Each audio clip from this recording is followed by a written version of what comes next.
السلام علیکم ورحمۃ اللہ وبرکاتہ۔ الحمدللہ وکفی والسلام علی عبادہ الذین اصطفی، اما بعد۔ اس وقت میں آپ کی خدمت میں دکھے دل کے ساتھ حاضر ہوا۔ اس رنج و غم اور افسوس کا سبب ایک ایسی شادی کی تقریب کی خبر ہے جس میں شاید اسراف اور فضول خرچی کا عالمی نہیں تو ملکی ریکارڈ تو ضرور توڑ دیا گیا ہے۔ چند دنوں سے یہ خبریں آنی شروع ہوئیں کہ پاکستان کے کسی شہر میں ایک شادی میں 2 ارب روپیہ 200 کروڑ روپے خرچ ہوئے ہیں۔ شاید آپ لوگ اندازہ نہ کر سکیں کہ اس خبر کو سن کر کتنی سخت تکلیف پہنچی، کتنا دکھ ہوا۔ ایک ایسے دور میں جس میں کہ امت مسلمہ کی اکثریت غربت کی لکیر سے نیچے کی زندگی گزار رہی ہے، اور ایک ایسے ملک میں اور ایک ایسے زمانے میں جو عالمی وبا کی وجہ سے خاص طور پر جس میں لاکھوں وہ لوگ جن کے پاس روزگار تھا وہ بھی بے روزگار ہو گئے، ایسے دور میں اور دھوم دھام سے اور ایسی شادی جس میں سونے کے ورق میں لپیٹ کر قسم قسم کی مٹھائیاں تقسیم کی گئیں، اور جو تصویریں اور تفصیلات آئی ہیں وہ ناقابل دید ہیں، ناقابل بیان ہیں، ناقابل برداشت ہیں۔ من رأى منکم منکرا، جو تم میں سے کوئی منکر دیکھے تو اس کو روکنے کی کوشش کرے۔ دور بیٹھا ہوا آپ کا یہ بھائی یہ کر سکتا تھا کہ خاموش رہے، لیکن مجھے نہیں لگا کہ مجھے خاموش رہنا چاہیے۔ وہاں کے حضرات اہل علم و درد ضرور اس پر اظہار خیال کر رہے ہوں گے، اور وہ مجھ سے زیادہ مؤثر بھی ہیں، لائق احترام بھی ہیں، اللہ کا قرب بھی ان کو نصیب ہے۔ میں اپنی حیثیت اور اوقات سے ناواقف نہیں ہوں، لیکن میں اپنے رب کے حضور معذرت پیش کرنے کے لیے یہ چند کلمات عرض کر رہا ہوں۔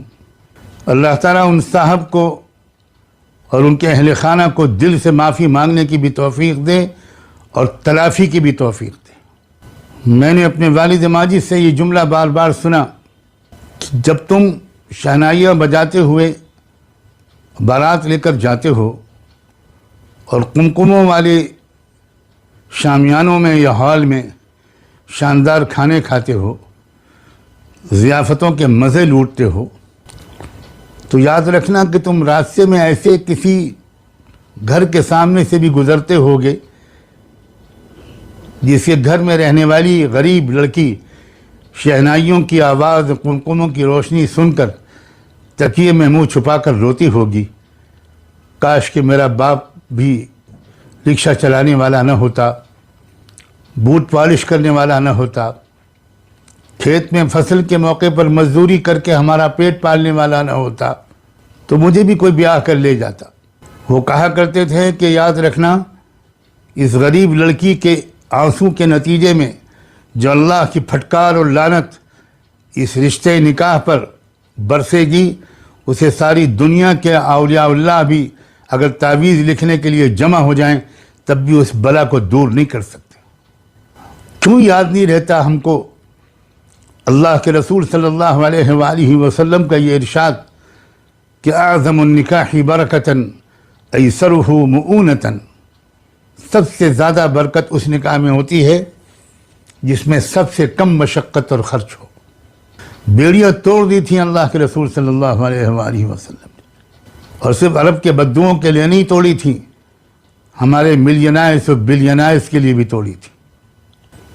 آپ اس ملک میں رہتے ہیں جس ملک کی معیشت بری طرح بھنور میں پھنس گئی ہے۔ بہترین مصارف ہو سکتے تھے اس رقم میں سے تھوڑے سے حصے میں آپ وہ تقریب منعقد کرتے، تقریب مسجد میں ہوتی، نکاح ہوتا، اور آپ رخصت کر دیتے عزت کے ساتھ۔ اور میں ایک گستاخی اور کروں گا، ہم نے اپنے اکابر و اسلاف کو اس قسم کی تقریبات میں شرکت کرتے ہوئے کبھی نہیں دیکھا۔ ظاہر ہے کہ نہ ہم یہ کہہ سکتے ہیں نہ آپ یہ کہہ سکتے ہیں کہ دعوت و اصلاح کا جذبہ ہمارے دل میں ان سے زیادہ ہے۔ بئس الفقیر علی باب الامیر۔ ہم نے اپنے اکابر اسلاف کو اس ملک میں جو دیکھا، ہم نے شیخ الحدیث حضرت مولانا زکریا رحمۃ اللہ علیہ کو بھی قریب سے دیکھا اور 20 سال 30 سال دیکھا، حضرت جی مولانا انعام الحسن صاحب کو بھی دیکھا، حضرت مولانا عمر صاحب پالنپوری اور مولانا عبید اللہ بلیابی کو بھی دیکھا، حضرت مولانا ابو الحسن علی ندوی اور حضرت مولانا محمد منظور نعمانی کو بھی دیکھا، حضرت مولانا ابرار الحق صاحب محی السنہ کو بھی دیکھا، عارف باللہ حضرت مولانا قاری صدیق احمد صاحب کو بھی دیکھا، اور سنا اور پڑھا تو بہت سو کے بارے میں ہے۔ میں جانتا ہوں یہ بات کہ ہمارے علماء کے ذوق مختلف ہوتے ہیں، بعض حضرات اس سلسلے میں زیادہ متشدد ہوتے تھے، بعض حضرات تھوڑے سے نرم ہوتے تھے، مگر میں قسم کھا کے کہہ سکتا ہوں کہ اکابر میں سے کوئی بھی زندہ ہوتا تو ایسی شادی کے قریب نہ پھٹکتا۔ خدا کرے کہ میری یہ بات زیادہ ناگوار خاطر نہ ہو، اور جو فضول خرچیاں ہمارے مسلم معاشرے میں جو خوشحال لوگ ہیں اور ملک پاکستان کے اندر جو فضول خرچیوں کا رواج ہے، اس سے بھی میں ناواقف نہیں ہوں۔ مجھے امید ہے کہ میری یہ بات خدا کرے کہ فائدے کے ساتھ عام ہو، اور اس سے فائدہ نہ پہنچنے والا ہو تو عام نہ ہو۔ خدا کے لیے اس دور میں اپنے ایک ایک پیسے کو ذرا سوچ سمجھ کر خرچ کیجیے۔ آپ اگر اتنے بڑے تاجر ہیں تو آپ ملکی حالات اور آنے والے ملکی اور عالمی حالات سے ناواقف نہیں ہوں گے۔